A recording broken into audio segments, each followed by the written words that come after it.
Assalamualaikum warahmatullahi wabarakatuh. Anak-anakku, hari ini kita akan belajar tentang bab 1 organisasi kehidupan. Tahukah kalian organisasi itu apa, anak-anak? Organisasi itu adalah suatu susunan ya. Jadi kita akan belajar susunan kehidupan. Apa sih organisasi kehidupan itu? Ini yang pertama, organisasi kehidupan mulai dari urutan yang terkecil yaitu adalah sel ya. Sel, kemudian berikutnya jaringan. Jadi sel itu adalah unit terkecil dari makhluk hidup, sedangkan jaringan itu adalah kumpulan beberapa sel yang membentuk suatu fungsi tertentu. Kemudian jaringan berkumpul akan membentuk organ.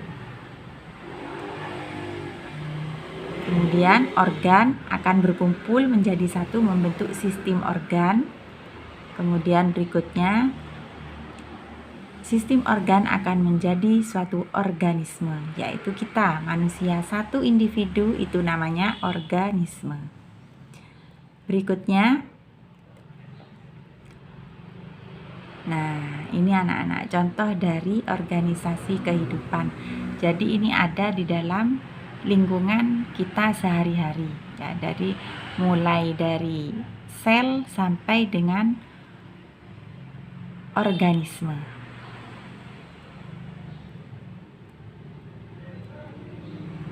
Nah, ini adalah contohnya sel yang Bu Evin tunjukkan dengan kursor ini sel. Kemudian jaringan, organ, dan sistem organ.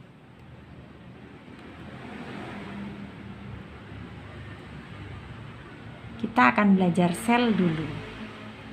Sel adalah suatu satuan atau unit terkecil yang menyusun tubuh makhluk hidup. Struktur sel antara lain sel prokariotik, yaitu tidak memiliki membran yang melindungi material inti. Berikutnya, bagian-bagian sel hanya terdiri atas pembungkus sel yang terdiri dari kapsul dinding sel dan membran plasma. Contohnya bakteri ya anak-anak. Bakteri itu ukurannya kecil, kita tidak bisa melihat. Kalau menggunakan mikroskop baru kita bisa melihat bakteri. Yang kedua, ada sel eukariotik. Artinya, ciri-cirinya memiliki membran pelindung materi inti, contohnya sel hewan dan sel tumbuhan. Nah, ini adalah sel prokariotik. Sel prokariotik dan sel eukariotik. Perbedaannya di sini ya. Plasma, membran plasma, ada sitoplasma, DNA, nukleus, dan ribosom. Bagian-bagian sel dan fungsinya. Ini bisa kalian baca, pahami di PPT yang sudah Bu Evin berikan. Kemudian sel tumbuhan. Nah, ini sel tumbuhan ini anak-anak. Sel tumbuhan, bagian-bagiannya bisa kalian pahami. Berikutnya, ini adalah contoh sel tumbuhan. Ini sel hewan ya. Nah, ini sel hewan. Bisa kalian pelajari, dibaca dengan panduan buku siswanya. Perbedaan sel hewan dengan sel tumbuhan anak-anak. Yang jelas perbedaannya kalau sel tumbuhan itu punya kloroplas atau klorofil. Apa fungsinya klorofil? Klorofil itu untuk bahan fotosintesis. Makanya tumbuhan itu bisa berfotosintesis karena mempunyai klorofil atau zat hijau daun. Sedangkan hewan tidak mempunyai klorofil. Itu perbedaannya. Kalau hewan itu tidak punya dinding sel, Makanya kita kalau dicubit terasa sakit. Sedangkan pada tumbuhan itu memiliki dinding sel. Apa buktinya? Tumbuhan punya dinding sel. Tumbuhan bisa dinding selnya itu akan berupa kayu. Semakin dia usianya tua, maka dinding selnya itu akan berupa kayu yang keras. Contohnya kayu jati. Kalau semakin tua usianya, maka kayunya itu akan semakin keras ya, dan semakin besar diameternya. Itu contohnya. Perbedaan yang mendasar. Berikutnya, ini perbedaan sel tumbuhan dan sel hewan dibaca dengan seksama. Kemudian contoh sel. Nah, ini contoh sel ini anak-anak ya. Kemudian jaringan, sekarang kita belajar jaringan. Jaringan itu apa? Nah, jaringan itu macam kumpulan-kumpulan sel yang membentuk fungsi tertentu, itu jaringan. Ini macam-macam jaringan. Jaringan epitel contohnya ya. Kemudian otot.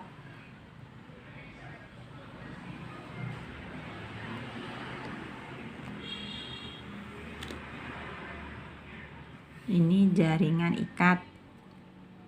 Jaringan darah, tulang, jaringan saraf. Ini macam-macam jaringan ya. Jaringan epitel fungsinya melindungi jaringan lain yang ada di bawahnya. Nah, ini gambarnya. Kemudian yang kedua, jaringan otot sebagai alat gerak aktif dalam tubuh kita ya. Otot itu daging kalau istilahnya kita anak-anak. Kalau biologinya namanya otot. Ini jaringan darah. Nah, ada sel darah merah, sel darah putih ya. Kemudian jaringan tulang sebagai alat gerak aktif. Nah, kita kan bisa berbentuk karena ada tulang di dalam tubuh kita ya. Nah, ini. Berikutnya jaringan saraf sebagai penerima dan penerus rangsang. Kemudian berikutnya jaringan pada tumbuhan. Ini jaringan pada tumbuhan.